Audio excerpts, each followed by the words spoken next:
నమస్కారం. నేను Lakshmikanth Reddy, Vijayawada international airport డైరెక్టర్ని. మనకందరికీ తెలిసినట్టుగానే ముంతా సైక్లోన్ రేపు నైట్ తీరాన్ని దాటే అవకాశం ఉంది. దానివల్ల వాతావరణం చాలా డిస్టర్బ్డ్గా ఉండబోయే అవకాశం ఉంది. సో ఈ వాతావరణ పరిస్థితులు అనుకూలించకపోవడం వల్ల రేపు విజయవాడ ఇంటర్నేషనల్ ఎయిర్పోర్ట్ నుంచి ఆపరేట్ అయ్యే ఎయిర్ ఇండియా ఎక్స్ప్రెస్ ఫ్లైట్స్ అన్నీ క్యాన్సిల్ చేయడం జరిగింది. అలాగే ఢిల్లీ, ముంబై నుండి వచ్చే ఎయిర్ ఇండియా ఫ్లైట్స్ను క్యాన్సిల్ చేయడం జరిగింది.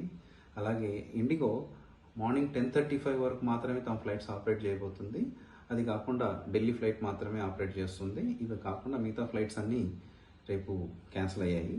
కాబట్టి ప్రయాణికులకు ఎయిర్పోర్ట్కి బయలుదేరే ముందు ఎయిర్లైన్స్ యొక్క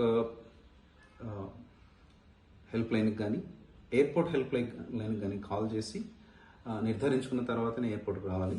లేదంటే తమకు ఏదైనా ఆల్టర్నేట్ ట్రావెల్ ప్లాన్స్ ఏర్పాటు చేసుకుంటే మంచిదని చెప్పడం జరుగుతుంది. Thank you.